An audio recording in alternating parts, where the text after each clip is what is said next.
بسم اللہ الرحمن الرحیم۔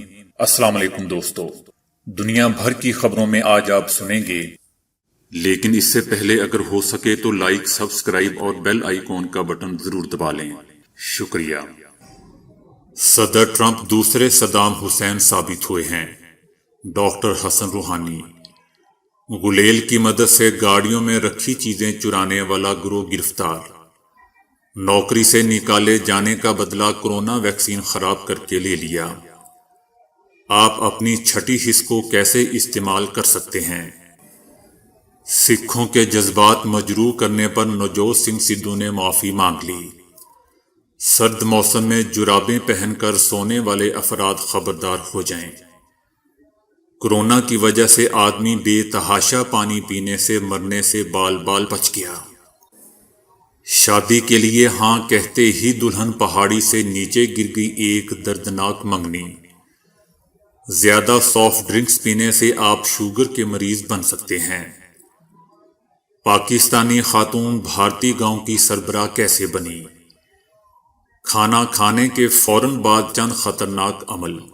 تو آئیے چلتے ہیں اب خبروں کی تفصیل کی جانب۔ ایران کے صدر حسن روحانی نے کہا ہے کہ امریکہ کے سبکدوش ہونے والے صدر ٹرمپ دوسرے صدام حسین ثابت ہوئے ہیں۔ صدام حسین نے 8 سال تک لڑائی مسلط رکھی، جس کا خاتمہ ان کے اقتدار سے ہٹنے پر ہوا۔ اسی طرح صدر ٹرمپ نے بھی ہم پر 3 سال لڑائی مسلط کی، اور وہ بھی آئندہ 3 ہفتوں میں اقتدار سے نکال باہر ہو جائیں گے۔ اس موقع پر ایرانی صدر حسن روحانی نے جنرل قاسم کا بدلہ لینے کا عزم کا بھی اظہار کیا۔ دوستو، یاد رہے کہ صدر ٹرمپ نے اپنے 4 سالہ دور اقتدار میں ایران کے خلاف سخت اقتصادی پابندیاں عائد کر رکھی تھیں، اور مئی 2018 میں ایران سے طے شدہ سمجھوتے سے یک طرفہ طور پر دستبردار بھی ہو گئے تھے۔ بھارتی ریاست اتر پردیش کے علاقے نوئیڈا کی پولیس نے غلیل گروہ کو گرفتار کر لیا۔ یہ گروہ غلیل کی مدد سے گاڑی کے شیشے توڑ کر قیمتی سامان چوری کرتا تھا۔ انہوں نے متعدد کارروائیاں کی اور سینکڑوں لوگوں کی گاڑیوں کے شیشے توڑ کر قیمتی اشیاء چرائیں۔ امریکہ میں ایک ہاسپٹل میں ملازم نے نوکری سے نکالے جانے پر کورونا ویکسین کی 500 خوراکیں خراب کر دیں۔ ہاسپٹل نے واقعے کی اطلاع گزشتہ دنوں دی، جس میں کہا گیا کہ ملازم نے جان بوجھ کر کورونا ویکسین کی خوراکیں فریج میں رکھنے کی بجائے باہر رکھیں، جس کے سبب وہ خراب ہو گئیں۔ ملازم نے اعتراف کیا کہ نوکری سے نکالے جانے پر اس نے جان بوجھ کر کورونا ویکسین فریج سے نکال کر باہر رکھی تھی۔ معاملے کو مزید تفتیش کے لیے حکام کے حوالے کر دیا گیا ہے۔ دوستو، یاد رہے کہ کورونا ویکسین کو محفوظ بنانے کے لیے خاص درجہ حرارت پر رکھنا ضروری ہوتا ہے۔ دوستو، دنیا میں کیسے کیسے لوگ پائے جاتے ہیں، ایسے ہی لندن کے ایک رہائشی 35 سالہ نیکولس اوجلا نامی شخص کا دعویٰ ہے کہ اس نے کورونا کی وبا اور صدر ٹرمپ کے الیکشن ہارنے کی کامیاب پیشگوئیاں کی تھیں، اور یہ پیشگوئیاں اس نے اپنی چھٹی حص کی بدولت کی تھی۔ اب نیکولس نے اس حوالے سے ایک اور حیران کن دعویٰ کر دیا ہے۔ نیکولس نے کہا ہے کہ چھٹی حص کو ہر کوئی بیدار کر سکتا ہے اور مستقبل کی پیشگوئی کر سکتا ہے۔ نیکولس نے چھٹی حص کو بیدار کرنے کے کچھ طریقے بھی بتا دیے ہیں۔ نیکولس کا کہنا ہے کہ ہر کسی میں چھٹی حص ہوتی ہے، اور اسے ایک طرح کا الہام ہو سکتا ہے۔ ضرورت صرف اس بات کی ہے کہ اپنی اس چھٹی حص کی فائن ٹیوننگ کی جائے اور اسے مضبوط کیا جائے۔ دماغ میں ایک حصہ ایسا ہوتا ہے جو دلیل یا لاجک پر کام کرتا ہے، لیکن ایک حصہ ایسا ہوتا ہے جو الہام پر کام کرتا ہے۔ اسی حصے کو چھٹی حص کہتے ہیں، جسے متحرک کرنے کی ضرورت ہوتی ہے۔ نیکولس نے بتایا کہ دماغ کے اس حصے کو متحرک کرنے کے لیے دلیل والے حصے کو خاموش کرنا ضروری ہوتا ہے۔ اس کے لیے روزانہ 10 سے 15 منٹ غور و خوض اور سوچ بچار کریں۔ اس عادت سے آپ کے دماغ کا دلیل والا حصہ بتدریج خاموش ہونے کی طرف مائل ہوگا، جبکہ الہام والی سائیڈ متحرک ہونا شروع ہو جائے گی۔ اس کے ساتھ ہی آپ چھوٹی چھوٹی چیزوں کے بارے میں پیشگوئی کرنے کی کوشش کریں۔ مثال کے طور پر آپ کسی جگہ پر کافی وقت کے بعد جا رہے ہیں تو پیش گوئی کریں کہ اب وہ جگہ کیسی دکھائی دیتی ہوگی اور وہاں کیا کیا ہوتا ہوگا۔ پھر وہاں پہنچنے کے بعد دیکھیں کہ آپ کی پیش گوئی کس قدر درست ثابت ہوئی ہے۔ نیکولس کا کہنا تھا کہ ہم سب فقط توانائی ہیں، ہر آدمی کے گرد اس کی توانائی کا ایک حالہ ہوتا ہے۔ اس حالے کو سمجھنے اور لوگوں کی انرجی کو محسوس کرنے کی پریکٹس کریں۔ کوئی چیز، گھڑی، انگوٹھی یا کوئی بھی چیز ہاتھ میں پکڑیں اور اپنی آنکھیں بند کر کے دیکھیں کہ اس چیز کے مالک کے بارے میں آپ کی چھٹی حس کیا کہتی ہے۔ اس چیز کی ہسٹری پر توجہ مرکوز کریں کہ یہ کب اور کہاں سے آئی اور مالک کے نزدیک اس کی کیا وقت ہے۔ روحانی معلومات علامتی نشانات کے ذریعے ملتی ہیں جو ہم اپنے دماغ میں دیکھتے ہیں۔ چھٹی حس کو بیدار کرنے کا اگلا طریقہ یہ ہے کہ گھر میں موجود فیملی فوٹوز کو پڑھنے کی کوشش کریں۔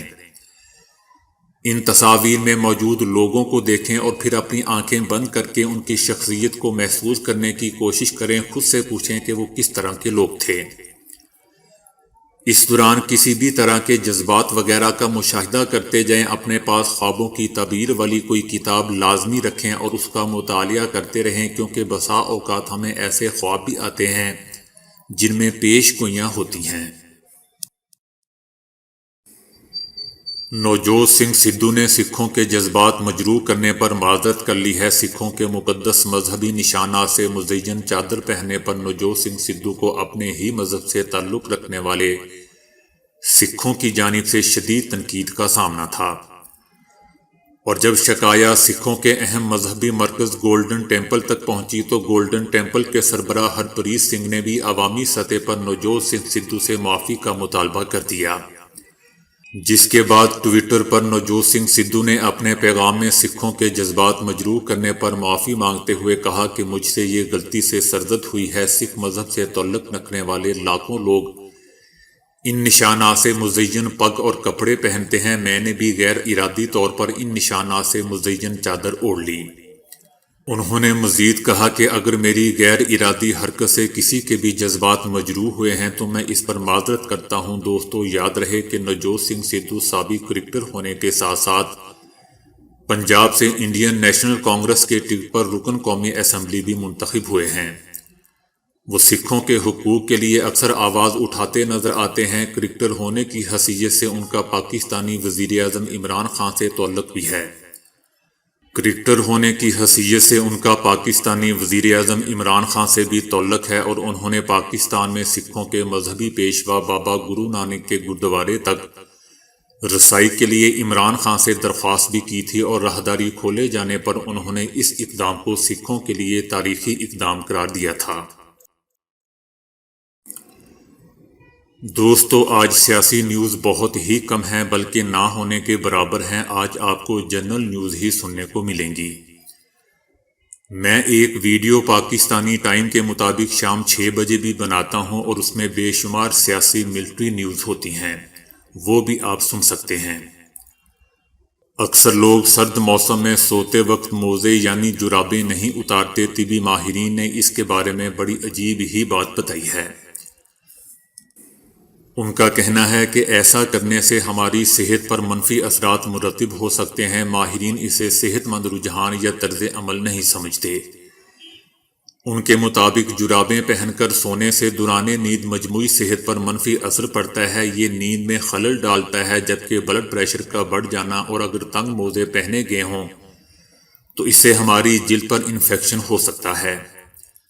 طبی ماہرین کے مطابق کئی گھنٹے تک سونے کے دوران اگر کسی شخص نے موزے پہن رکھے ہوں تو اس کا بلڈ پریشر بڑھ جاتا ہے، اور یہ براہ راست دل پر اثر انداز ہوتا ہے۔ اس لیے احتیاط ضروری ہے۔ پیروں کی صحت اور ان کی صفائی کا خیال رکھنا ضروری ہے۔ ان کی جلد پر بھی مسام ہوتے ہیں جنہیں تازہ ہوا کی ضرورت ہوتی ہے، اور اگر سردیوں میں ٹھنڈ سے بچنے کے لیے موزے یا جرابیں پہن کر سونے کا معمول بنا لیا جائے تو یہ ان مساموں کے لیے نقصان دہ ہے۔ پیروں کی جلد کے یہ مسام بند ہو سکتے ہیں۔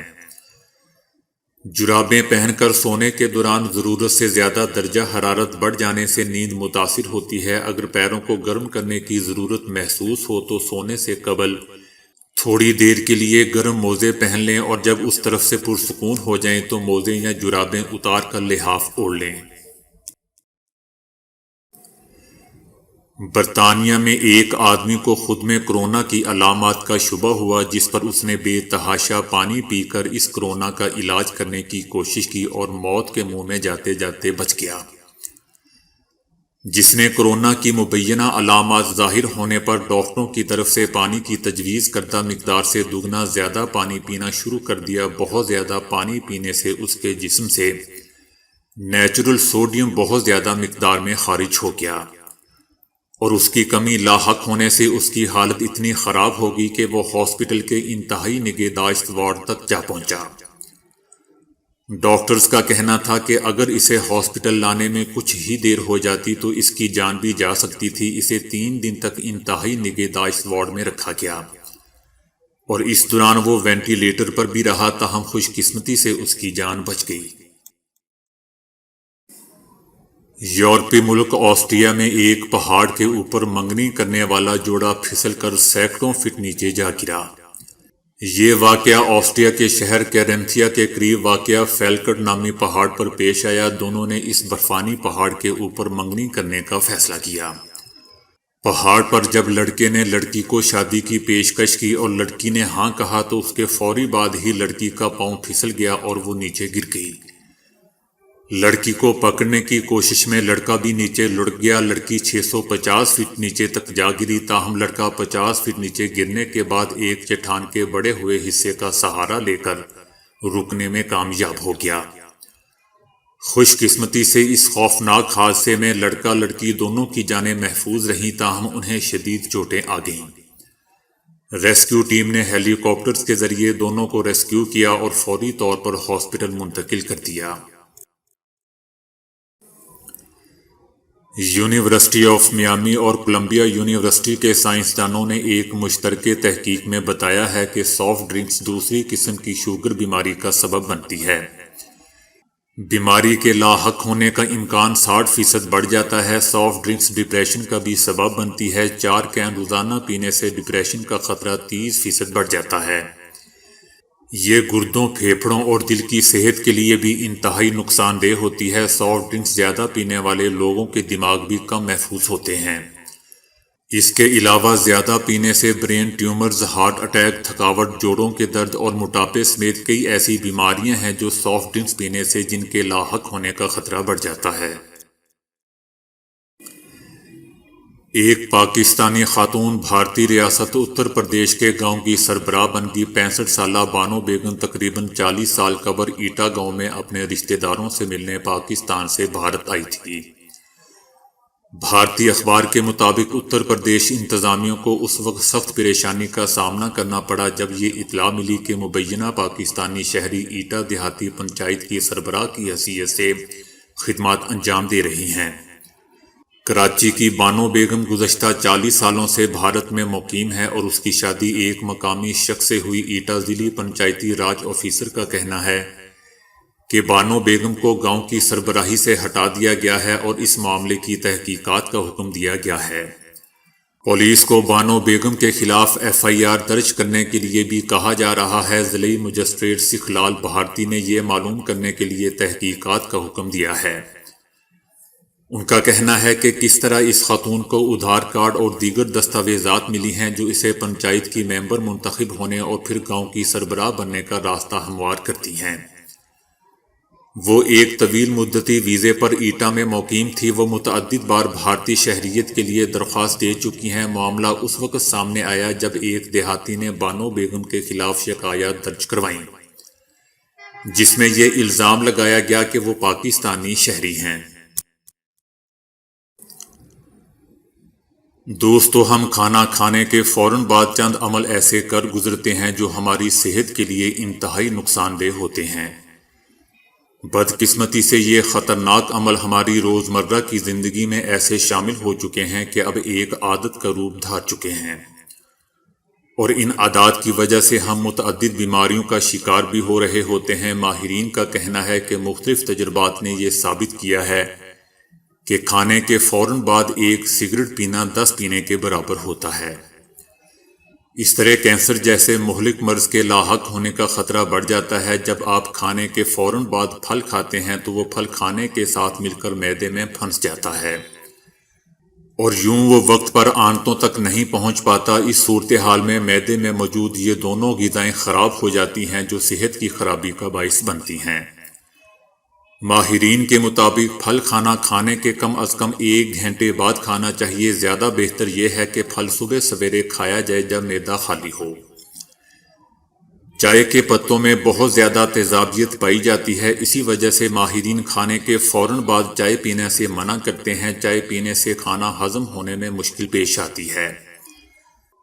کھانے کے فوراً بعد نہانے سے ہاتھوں، پاؤں اور باقی جسم میں خون کے بہاؤ میں اضافہ ہوتا ہے، جبکہ معدے کے ارد گرد خون کے بہاؤ میں کمی واقع ہو جاتی ہے اور اسی وجہ سے نظام ہضم کمزور ہونے کا خدشہ پیدا ہو جاتا ہے۔ عام طور پر کہا جاتا ہے کہ کھانے کے بعد تھوڑی چہل قدمی کر لینی چاہیے، لیکن یہ چہل قدمی فوراً نہیں ہونی چاہیے، کیونکہ ماہرین کے مطابق اس عمل سے نظام ہضم میں خرابی واقع ہو سکتی ہے۔ تاہم کھانا کھانے کے آدھے گھنٹے بعد چہل قدمی کرنا صحت کے لیے بہت ہی زیادہ فائدہ مند ہوتا ہے۔ ڈاکٹرز کا کہنا ہے کہ یہ چہل قدمی 20 سے 30 منٹ تک کی ہونی چاہیے۔ کھانا کھانے کے فوراً بعد سو جانے سے کھانا مناسب طور پر ہضم نہیں ہو پاتا، جس کی وجہ سے ہماری آنتوں میں انفیکشن ہو جاتا ہے جو کہ متعدد بیماریوں کا سبب بنتا ہے۔ تو دوستو، آج کے لیے اتنا ہی۔ ویڈیو کو لائک اور شیئر کرنے کا بہت بہت شکریہ۔